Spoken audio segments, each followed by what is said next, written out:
Listen, son, sit down and pay attention because I'm not repeating myself. You need to hear this, and you need to let it sink in.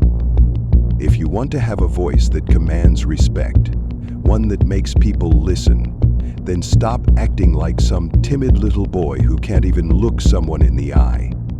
This is serious. Your voice is one of the most powerful tools you have. It's not just for talking.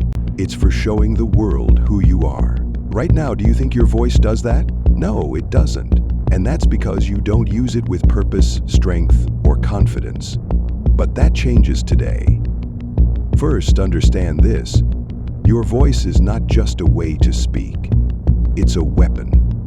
A weapon that can either make you seem strong and dominant or weak and forgettable. Do you want to be the guy everyone ignores?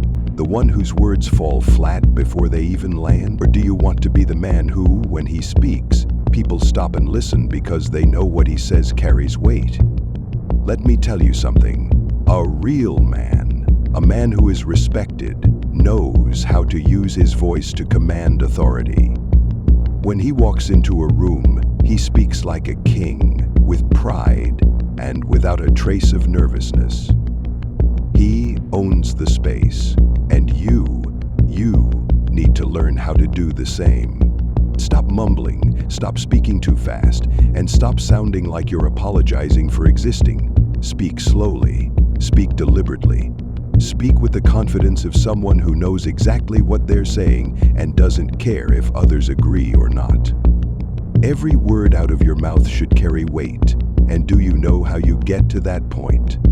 Mastering your voice, not just making it deeper or louder, but making it muscular, commanding, and authoritative. Here's where you start. First, practice slowing down your speech. Stop rushing your words like you're desperate for approval. When you speak quickly, you sound nervous and weak. Slow down. Enunciate each word clearly, like every syllable matters. Because it does. People will never respect you if they can't even understand you. Make people wait for what you're about to say next. That's how you create impact. Next, fix your damn posture.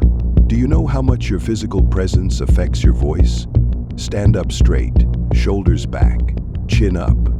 Breathe deeply from your diaphragm, not your chest. Most people breathe wrong, and it's why their voices lack depth and power. Breathe from your stomach, not your lungs. A deep breath not only gives you better control over your voice, but also makes you sound more grounded and confident. And don't just do this when you're speaking. Make it a habit, every single day. You also need to warm up your vocal cords every morning. This isn't optional. A strong, clear, and deep voice doesn't just happen by itself. It takes work. Start humming or doing light vocal exercises as soon as you wake up. It'll make your voice smoother and more controlled throughout the day. Don't skip this, no matter how lazy you feel. Lazy men are forgotten men, and I didn't raise you to be forgotten. Now, let's talk about your neck. Put your hand on your throat. Feel those two long muscles running from your ears to your collarbone. Those are your sternocleidomastoid muscles. When they're weak or tense, your voice suffers. It becomes thin, high-pitched, and weak. Do you want to sound like some scared little boy? No? Then strengthen those muscles. Do neck relaxation exercises every single day. This isn't some suggestion, it's a demand. Sit or stand straight, tilt your head forward and hold it there. Then move it to each side. Do this a few times daily and you'll notice a difference.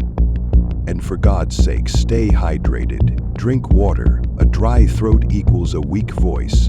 There's no excuse for neglecting this. Now let me address another critical point, your testosterone levels. Yes, your voice depends on them. Testosterone thickens your vocal cords, which makes your voice deeper and more masculine.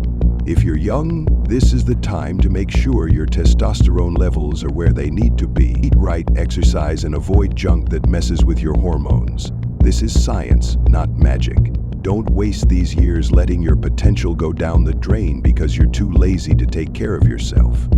Let's move on to confidence. A deep voice means nothing if it's not backed by confidence.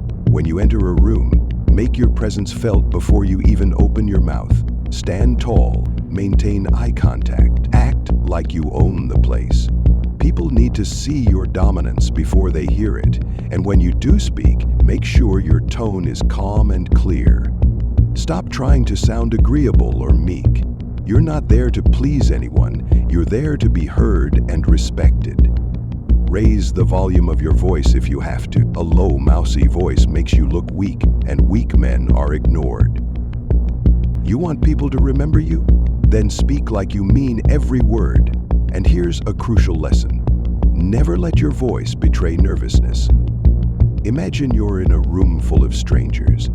Instead of panicking about who to talk to or what to say, remind yourself that you're the most important person in that room. If you see yourself as lesser than others, your voice will reflect that. It will come out shaky, high-pitched, and weak. Never let that happen. If you're ignored by idiots, stay silent. Listen to their nonsense with a smile, and when you finally speak, make sure your words hit like a hammer. That's real confidence. That's power. Finally, your voice isn't just about depth or volume. It's about emotion and expression. A monotone voice, no matter how deep, is boring and forgettable. Your voice needs to convey emotion. Practice this. Read aloud. Feel the emotion behind every word. If you're saying something serious, slow your speech and lower your tone. If you're excited, let that energy come through. Your voice is an instrument. Learn how to play it. Add pauses for emphasis. Silence can be just as powerful as words. Remember this, son. Your voice is your signature. It's the first thing people notice and the last thing they remember. Don't waste it by sounding unsure, timid, or weak. Speak like the man I know you can be. A man whose words carry authority, whose presence demands respect, and whose voice leaves an impression. The choice is yours. You can either keep living as the boy whose voice gets drowned out, or you can start today, right now, to become the man whose voice commands a room. The man people remember, the man no one dares to ignore. Now, get to work. And don't make me repeat myself.